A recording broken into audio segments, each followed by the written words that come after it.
swim all on the same day. So I didn't feel so special after that. En dis hoekom ek nou uit hierdie gesprek gaan klim en julle oorlaat om te gesels, want ons het 1 jaar en dit was regtig, ek het al hierdie vertel, maar net vinnig, dit was roekeloos.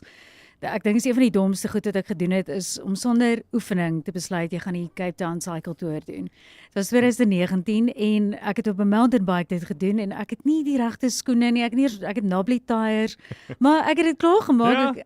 Daaroor was ek dankbaar, maar dit was die jaar wat die wind erger was met 'n afdraande as wat jy 'n opdraande slaan. So net daai alleen, as ek dink hoe uitdagend was dit, dan sit jy nou nog ander items by dit. Ek weet nie. Dus ek sê, julle is in for a treat om te hoor hoe doen iemand dit en nog vir 'n goeie saak. Yeah, it takes a special person sitting across from me, Ryan Maynard, and electrical and electronic engineer. Good morning and welcome. How's it, Brad? Thank you so much for having me. What a pleasure. So the obvious question, do you feel stiff this morning? I'm feeling better. I'm feeling good. And you ran a bit of the way here as well after some car trouble. So just saying that so people can know how dedicated you are to coming and sharing your message here this morning. Thanks. Yeah, I car took it out a little bit, and so I had to push the last little bit on my legs. Yeah. And you ran as well to come here. So talk about dedication. Ryan, this is a really big deal to do something like Cape Town's most iconic swim bike run called the Calling Cape Town Extreme Challenge. How do you get involved with something that's going to require you to stretch yourself and your ability to this point? You need crazy friends, first of all, who do it before you, and then would take you to do it yourself. So I had friends last year who were involved. They obviously were closer to the original organizers, and then they, through us having done stuff previously together, they then managed to convince myself and another one of my mates to do it, and we were in the pool that day, and we literally looked at each other, we're like, cool, we got to do this, let's go. So now you've done it, but before we talk a little bit about that and having the craze, not just for the sake of saying, I did it, this is really for a good cause. Yeah, no, 100%. It's actually less so about like us 100% and how well we may have done or may not have done. And it's actually about just giving it a shot and creating an awareness by attempting something so crazy such as this. For a great cause such as Calling Education, Calling Academy in Stellenbosch and Kroonstad. Yeah, so that's a school that's been formed. I know there's one, as you said, in Kroonstad and just outside of Stellenbosch. The one outside of Stellenbosch is an all-boys school. And it's the Calling Academy. They're just saying, let's create a school for people that could otherwise not afford to go to a really good school and put a really good school together for that. So really an incredible initiative. How did being part of this Calling Cape Town Extreme Triathlon, how did this support Calling Academy? I beg your pardon. Academy, yeah. So the school, the students pay about 7,500 rand for a year. Each student, obviously it varies per school, but that's about the average. And the rest of the funds comes from government subsidies, but then a lot of it is required to be raised from fundraising. And so this race plays a huge role in doing that, in raising awareness, in raising funds. So us as athletes, we post on our stories, we post on our social media platforms, cool, this is what we're attempting to do. Would you guys back us, even if it's just $100? I mean, there's a lot of our friends are still students, so put up a little thing on our WhatsApp status saying, here's 10 boxes of $100 each. Tick off your box and give $100. And if you get 10 oaks to do that, that's a month. It like starts to gain traction. Yeah. So at the moment they've raised over 900,000 rand through just this. Isn't that incredible? I mean, that's just your contribution as a group. How big is your team? So there's about 70 athletes, and then obviously there's volunteers and family members and stuff, which obviously also all pull in. Yeah. Look, 24 hours worth of extreme activities. I mean, how you've got the 24 hours. How do you take breaks? I mean, between each event, I'm sure. How do you work out just resting and refueling yourself to undertake such a massive over 200 Ks? Yeah. So I'm sure every athlete has their own special way of doing it. Yeah. I like to be, as my father says, if you fail to prepare, you plan, or fail to plan to fail. Correct.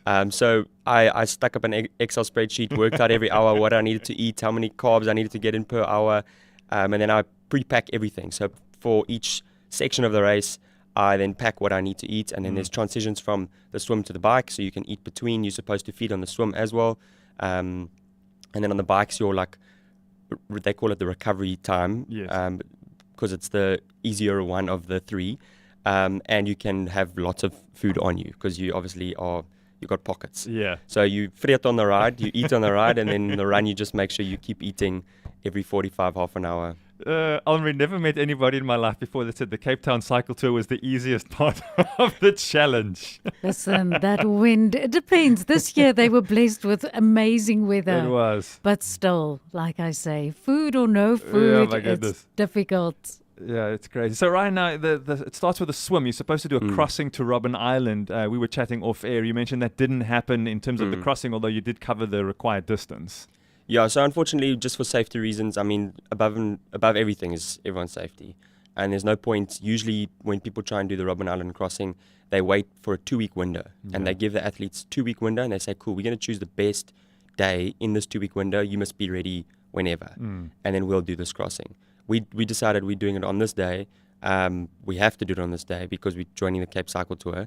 So no matter the weather conditions, we're swimming. Yes. So then obviously there's a plan B if the weather's bad. You can't swim if it's bad. So we just swam in the bay, make sure it's a safe route. There's 50 of us, so it's difficult to monitor everyone if the weather conditions are bad. How early did you start? 5 o'clock. Okay, so out at 5 a.m. swimming in the bay, and how many kilometers did you need to cover to get the overall distance to be the same as the crossing? About 8 Ks. This ended up being about 8.8, slightly more. I don't know why. Just keep on swimming. Just keep going. And then you're out the pool, and then you got to make your way to the start where there's thousands of other people. This isn't even a triathlon just for you guys. You're included in South Africa's biggest timed cycle race, the world's biggest timed cycle race. No, it's crazy, and it's absolute chaos. I think that's the part that a lot of oaks look forward to. So you cycle from wherever you finish the swim. In this case, it was close to Oranjezicht market, that area there. And then from there, we cycle to the start, and we hop into the batch, and we go. As you say it so nonchalantly, for the rest of us who are non-athletes, this sounds Ja, ek crazy. wil net gou sê, wat is die verste wat jy al geswem het, Brad? Weet jy? I have Of no hoeveel- idea. I would have been in a pool for a school gala. Would have been the furthest I ever Daar swam. is 'n tawwe swem. Dit is verskriklik. Daai Waves, afstand. wind. What is the distance? 8.8. Well, in this case, Yeah. 8, yeah. Yeah, almost 9 kilometers. Kan jy imagine as jy daar uitklim? Ek meen hoe ek weet nie. Ja. Ek weet nie hoe doen mense drie. Is it mind over matter? Because I mean even physically if you're strong. I think it helps that you're doing it for a good cause, for Yeah, sure, yeah. because Really? in the back of your head, I went in with the idea of, cool, this is not about us. We just got to finish this. It doesn't matter if it takes us the full 24 hours, so that we can raise as much as possible funds for these guys. Dit is my so mooi, Brad, maar is dit nie eintlik andersom nie? Gewoonlik dink mense, what's the reward for myself when yeah. I finish this race? It's all about purpose and mind over matter. So now the Cape Town Cycle Tour is done. Most people say that's the most strenuous thing they'll do all year, but you weren't done yet. You still had to run, and it wasn't even on a straight road. Tell us more about the run part of this crazy undertaking. Yeah, so the run is definitely the most difficult part in my mind. I'm comfortable swimming and riding. This is the most difficult part for me personally. But I must say it was really cool. I trained with 1 or 2 other guys, and we decided we're going to stick together no matter what.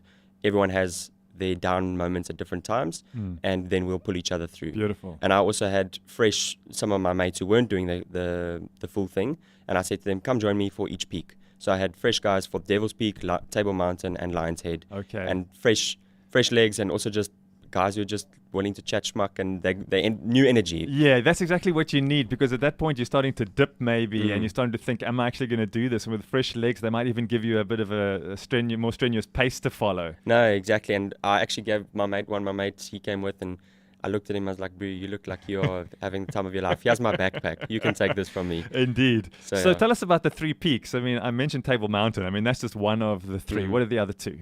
So Devil's Peak, it's just to the left of Table Mountain, and then obviously you've got Table Mountain, you go up Platte Cliff, and then you got to get to Maclear's Beacon once you're at the top, which is about 2 Ks from when you arrive at the top. Yeah. And then all the way back down past, and it's not just from Table Mountain Road that you start. You start from the hotel. Okay. So you've got to climb Kloof Street basically every time, or that equivalent of elevation. Yeah. And then from there you do each peak. And then there was a little aid station on Table Mountain Road, which was really amazing. That helped a lot. Like we had volunteers, we had food, we had support there, just a bit of a health check-in as well. And then you come down, and then you do Lion's Head at the end, and we ended up getting there.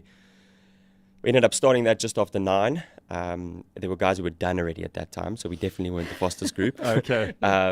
And then we got to the top just after 11, and we made it back just after 12. So you got it in your 24 hours. I mean, you had technically till 5 the next morning, but you guys did it. So altogether, 208 kilometers in those 24 hours, including that. Man, I drive up Cliff Street and I say, come on, car, you can do it, you can do it. Now they're running up Cliff Neck. I'm incredibly impressed, but again, mind over the difficulties that the body's experiencing. But what I love about this is all for a good cause. Ryan, I'm curious to know, you were obviously well prepared, and like you say, you planned everything out beforehand. What did you learn in the process, maybe about yourself and also your faith? Sure. I was challenged hugely in my faith. Firstly, during training a lot. Obviously, you have to spend a lot of time training, and that means sacrifices in terms of sometimes your relationship with others, because during the day on a Saturday, you start at 5, wake up at 5, and most afternoons on a Saturday, we only finish at 4. Same on a Sunday. Start early, finish at like 4. Then you're rushing to get to church. You're rushing between things. Yeah. And then the one time I was convicted and I felt the Lord say, "You're like all this effort you put into training, would you put some into your relationship with me?" And I was like, wow, pun, damn. That's a rebuke right there. No, for sure. So I think it comes back to the fact that you can do all this physical training as well, and it's really cool. But at the end of the day, what worth is that? Yeah. So I was reminded about that, and also during the actual day itself, just God's beauty. Every time you climb up the top of Table Mountain, we were treated with a sunset, and then you got mountains all around you, and you got sea basically almost 360. And I mean, how can you look at that and not know that there's an amazing God? Yeah. So I think that was awesome for me. Where to from here, now that you can see what you're capable of? I mean, you got a lot of time with yourself. You got some friends running and teammates and whatever, but a lot of stuff going through your own mind, and you're saying, I can do this. I can do difficult things. What has this opened up for you as possibilities for the future? To be honest with you, I haven't quite thought about that one deeply. We only finished on Sunday, and I've never pushed it this hard. I've done things before, but I wasn't aware that I could go this far. And I think I'd always wanted to make sure I do stuff like this for a good cause. Otherwise, what gain is it? Yes, it was vanity if it's not for a purpose. Yeah. So I think just to making sure that the center behind it is obviously centered on the right thing, and then to keep on going. I mean, it's great fun. I'd rather be outdoors than doing other things. So yeah.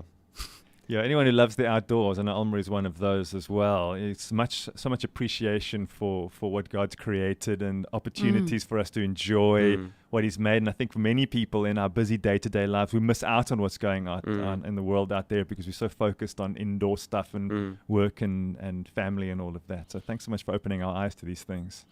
Ja, ek dink dalk net 'n ander perspektief. Jy weet, ek dink mense wat hierdie goed doen is definitief baie keer om 'n uitdaging aan te pak, en mense kan baie trots wees op jouself as jy baie keer iets doen wat jy nie voorheen, soos Ryan het ook gesê, jy's capable of much more than you thought.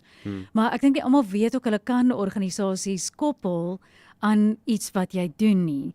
So how do people go about, ek dink dit is 'n belangrike ding vir mense te sê. If you're going to enter for something, you can actually make it into a good cause. 100%. Yeah. And I think it's about being not keeping your eyes shut. Like you can literally walk through life with closing a blind eye to a lot of things. And not that I necessarily do that, but I also don't put in a huge amount of effort to go find out what these things are. Yeah. And so like having been told about this, obviously I didn't go look for it. Now I realized, okay, cool, there really are these things out there that need funding, that need support. And I think it links back also to my heart of why I wanted to get involved in business. Like everybody's got to play their tiny little role in South Africa to make this more change, for a change to happen. And if everyone decides not to do that, then nothing's going to change. But if everyone decides, cool, I'm going to use the little bit of business that I have, or the little bit of fundraising that I can make, to put it towards something that can make a change, then there's an opportunity for something huge to change. Yeah, and that's the attitude I think we need to have as believers in Jesus, going out into the world saying it isn't about us. Ultimately, we've got skills and we've got an area of influence, and how can we benefit the kingdom of God through what it is that we're capable of doing. I mean, you're in the coffee business, right? Yes, correct.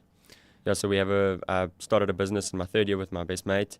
We both enjoyed business and we both enjoyed coffee, so it was like, why not? And then I had the opportunity at the end of last year to choose to go full-time engineering, or I could go pursue the coffee business, pursue the coffee industry, see how that turned out on a full-time basis, and see if we could make something work. And I think there's definitely huge potential. our business, Rooted Coffee Co., is growing slowly, but there's parallel things that are running with it that we can always pursue.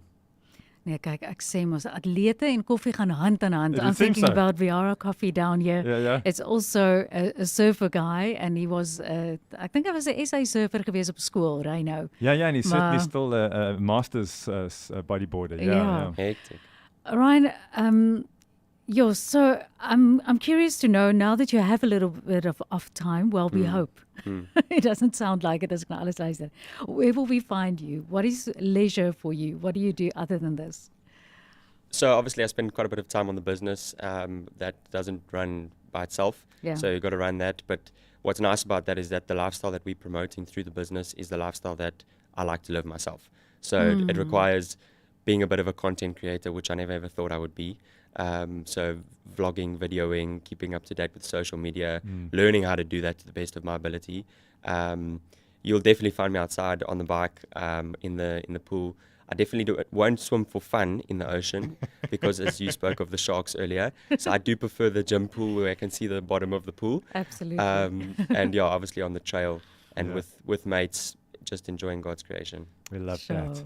Beautiful. It's time for us to love and to leave you. That's a wrap for Thursday's edition of Get Up and Go Breakfast. And you've been listening to Ryan Maynard sharing about his experience doing the world's most iconic swim, bike, run, the Calling Cape Town Extreme Challenge. Well done. Thanks so much, Brad. Incredible. Thanks for joining us this morning. Thanks that we can get you up and get you going. Back tomorrow morning, God willing, bright and early, 6 a.m. We'll do this all again. Also look forward to some good conversations just before 7 o'clock tomorrow, Almarie. Ja, kan nie dink is al einde van die week nie en is so heerlik om saam met jou hierdie tyd waar ons ook amper kyk na Paasfees. Dis al volgende week. Jy kan 'n spesiale week verwag waar ons saam met jou amper wil oploop tot die naweek van Paasfees en oor daai tydperk wil ons seker maak dat jy eintlik 'n belewenis kry